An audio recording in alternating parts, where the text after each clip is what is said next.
for sure, Alexander Zverev, Dominic Thiem, Denis Shapovalov, Ogier Felix Aliassime, Alex de Minaur. These are the players that I see myself competing against them very frequently and often on the tour.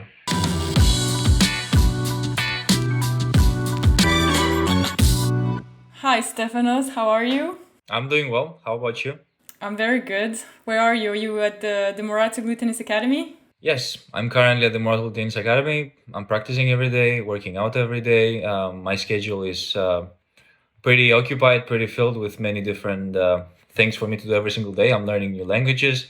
I'm following an aviation class for my drone licensing. So I'm pretty busy doing a lot of stuff, which is really important for me to just occupy my brain and be productive these days.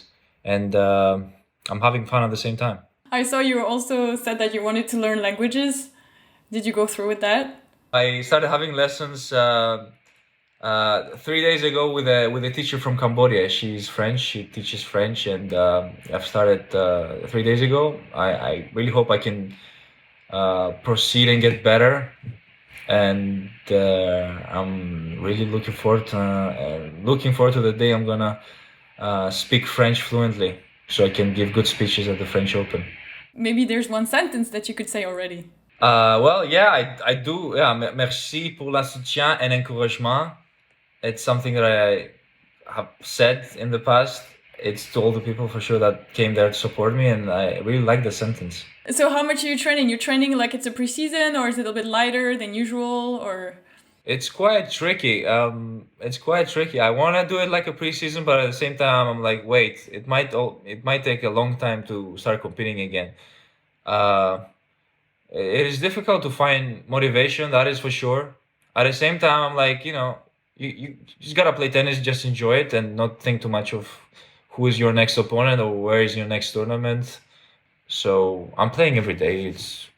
It's a bit difficult for me sometimes to feel motivated. I feel down mentally. I don't sometimes I don't want to play, but I do it because it's for the better. Are you playing with your brother? I saw some videos on Instagram. I play with Alexei Popperin, Petros sometimes, but now he's injured in his wrist, so he cannot play with me. Most of the days I either practice with my father or with Alexei Popperin. I interviewed Belinda Bencic last week, and she was telling me how she was always with her dad, and then she had all the coaches, but at the end of the day, she always felt like going back to her father because he was the one who understood her better. Do you feel the same, or how do you organize with your team? It's pretty much the same for me. My family is always there for me. My family is the one that understands me the best, and they obviously want to protect me and they want the best for me. My relationship with my dad, I would say, has been pretty good the last couple of years. We've been working together and we've been putting a lot of attention to detail. We've been always committed to one another. So, yeah, our relationship differentiates as opposed to other father, I don't know, son relationships on the tour. There are not actually that many. So, we are a unique and rare breed in the circuit. Do you ever fight with him? Of course, I mean that's not even a question. When you fight on the court, do you manage to have the separation when you get back to like normal life? Like go back to the father and not the coach, or is that difficult sometimes? Yes, I do. Sometimes I do get upset with him because my dad generally like talks a lot, and he, I guess, releases his stress through that, and I understand it at the same time, but then it can get really frustrating and difficult for me to deal with. But it's I don't I it's difficult. It's strange to see my dad as a coach and at the same time as a dad, as a father outside the court. I would just say it's just one thing for me. It doesn't change much. It's of course, I know that he's my father, but at the same time, he's a tennis professional and a tennis coach who knows um, the subject really well. By subject, I mean tennis, and he's there to help me, there to assist me for sure. And he always also gets a lot of. He cooperates well with my mother as well. My mother has been also very influential and important in my development. She has played professional tennis. My dad hasn't played professional tennis. So there's always like a mixture of both, you know. What do you miss the most right now about tennis and non-tennis? Uh, I miss Patrick being in my box, clapping for me after every single point I win, and my team being there for me. I miss the daily drive to want to do better, to just want to be a better player, but also combining it with wanting to grow as a person as well, which tennis allows for a growth like this in myself, and also satisfaction. There's so much satisfaction that goes in when you win matches, when you proceed, when you do well. Did Patrick ask you to play the Ultimate Tennis Showdown? He personally hasn't asked me to play the Ultimate Tennis Showdown. Would you play it? I might have it in my head that it's a good way to start and get back on competitive tennis. I've been thinking about it. I will come to I'll come to a consideration about it in the next few weeks when I'm gonna see how well I feel. Of course, I'm gonna have to stay healthy and because I'm practicing every day. But it is I've taken it under my consideration, and I would like for sure to play there. Even if it's empty stadium, you wouldn't mind it? Well, it's a different approach. It's a different concept. We haven't had such a thing before in tennis, and it's something fresh to look into. It kind of reminds me a bit of Twitch of tennis. I don't know if you've heard what Twitch is. Twitch is a gamer's platform, and your fans are virtual, so it's very modernized. It looks very fresh and modernized, and I like when there is a technological evolution in many things, not just tennis, but it shows that there's a procedure going on and just a progress moving forward always. Can you talk about your project for the fundraising Beyond 100? Me and Patrick decided to start this fundraiser to help players ranked after 100 and help them financially during this crisis, and metaphorically I mean, and help them financially and provide them with support, which we've successfully contributed a lot in the last couple of weeks. And people care, so they've helped us, and the money. The best thing is that money goes straight to ATP and WTA. It supports both federations. Do you remember when you were outside top 100, did you ever have that financial, not struggle, but like stress that could be like in your mind when you were playing? Is that why you want to help them? Yes, I've passed through that phase of my life, and I know how it feels being there. I know that you're always really tight because there's a lot of traveling. You have to, obviously, most of them have they have a team behind them, and it's difficult to maintain that if you're not financially flexible, where you can provide for them. And the primary focus was to just deal with the current situation and not be under stress and worried what the future beholds. You've said after your match against Stan in Roland Garros that prior to the match you felt good because winning or losing didn't matter so much, but the closer you got to the match, the more the result was important for you and you started pressuring yourself with it. I was wondering, is that a mentality that you usually try to find to only focus on the game and put winning or losing on the side? They do come certain moments during a match where I'm so zoned in and focused on what I'm doing that the result doesn't really matter. The thing that matters the most is the effort that I'm putting, and knowing that I'll leave the match knowing that I gave my best efforts and my best performance out on the court. With Stan, I came in the match not expecting much from myself. As more the match progressed, as more I understood that I actually close on winning that one. I was 1 point away from breaking in the fifth set. I don't remember exactly when was it. I think it was either 6-0 or 7-0, and I missed that forehand, which landed less than 5 centimeters out, and that forehand inside out would for sure been very very important if it had landed in, but it didn't. So I moved on, and I failed. I did lose that match. I felt I was very emotional after the match. It meant a lot to me, you know, knowing that I just gave, I guess the tension and the release at the end was because of all the difficulties that I went through in that match. Not so much physical, but also mental. And I had an outburst, and I never, I don't remember myself in 6 years of me playing reacting this way. You said it affected you in a way it didn't for the 6 previous years, that match.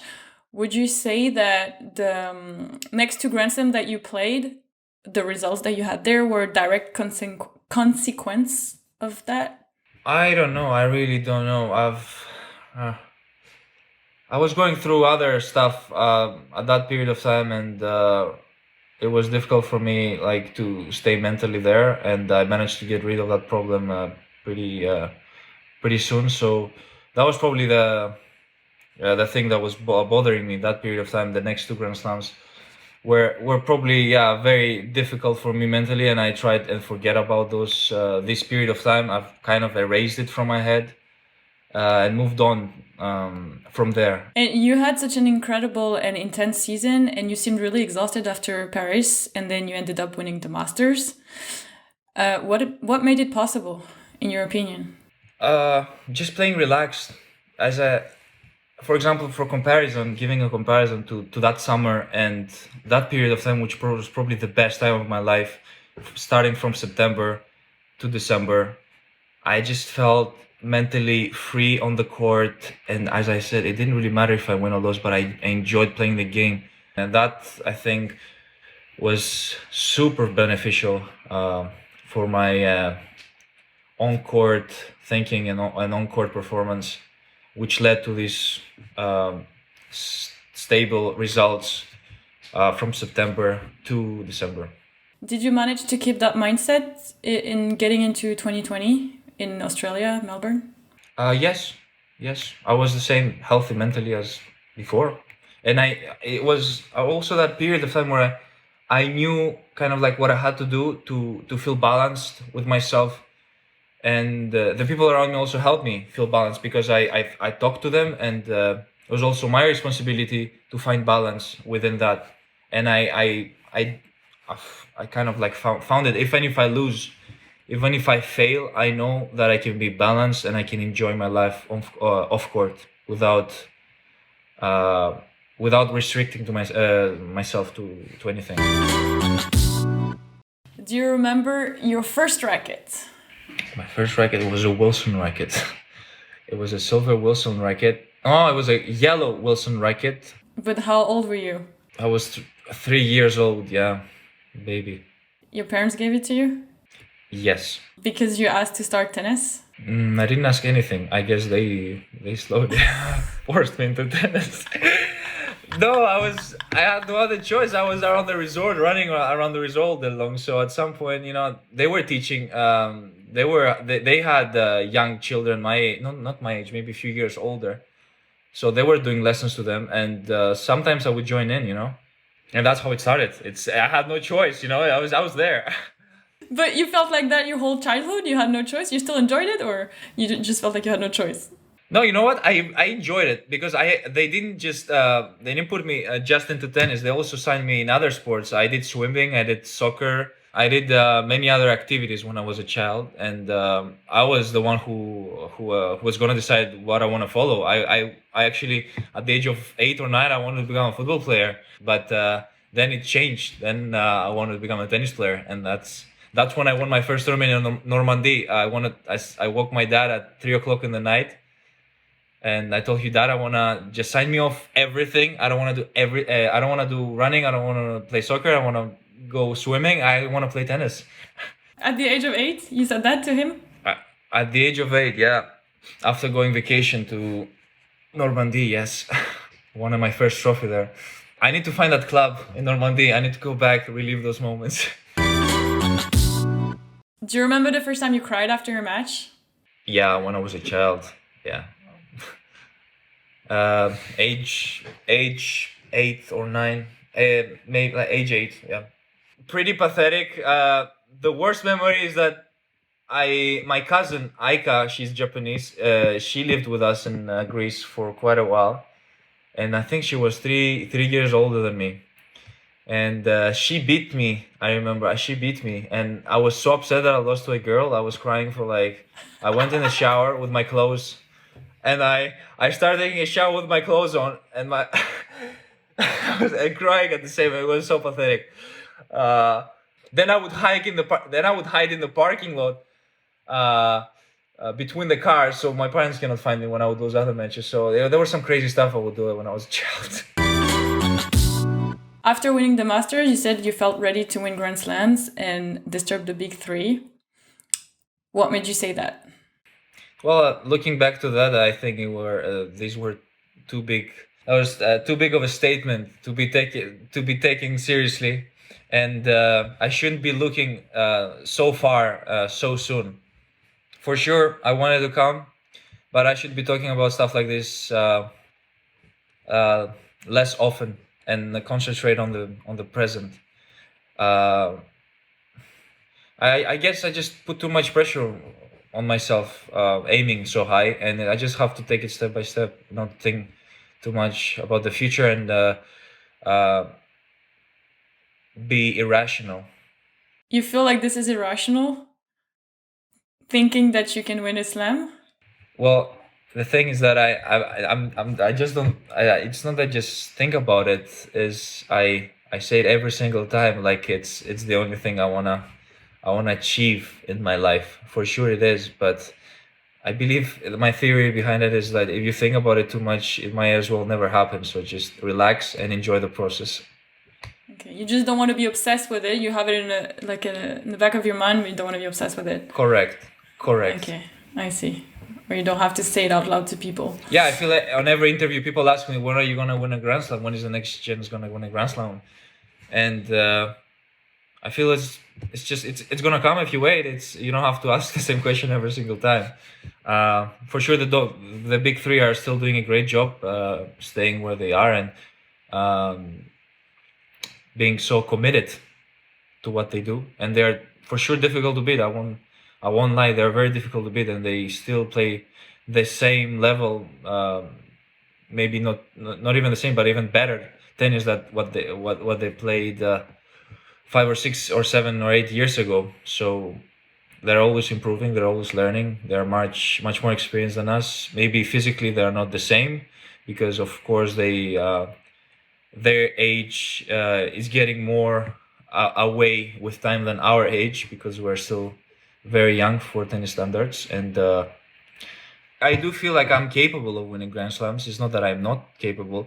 I've proved myself in the Nito finals, where I was the last player standing out of all 8, which for sure means something. It's not accidental, And there's a different procedure and a different structure that goes into a Grand Slam, and it has to be taken very responsibly. It's a different process. Grand Slams are really long. They are 2 weeks long, and you have to be consistent mentally, physically.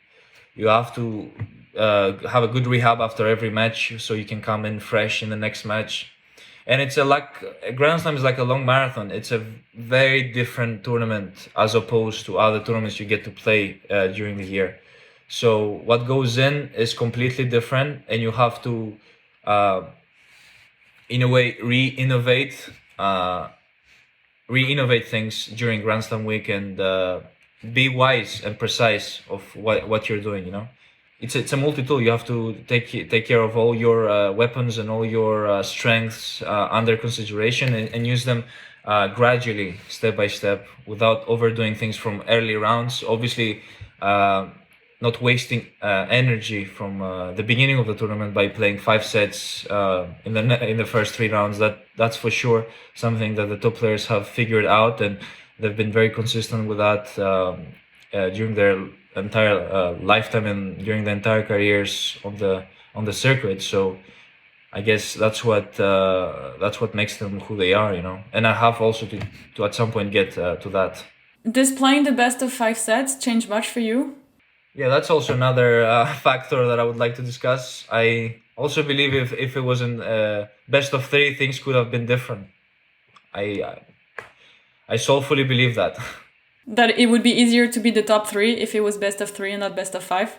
I believe we will just see much. There will be much more variety among the winners of Grand Slams, and we could see more winners in Grand Slams, different winners. I mean, and for sure it could change, and I guess it would give more chances for someone to beat a guy who is higher ranked, uh, because as I said, they have played so much of that, and most wins, as you see in other tournaments, upsets, let's call it, they're best of three. 10 years from now, the next gen is taking over, the big three's out. Who do you think would be your biggest rival?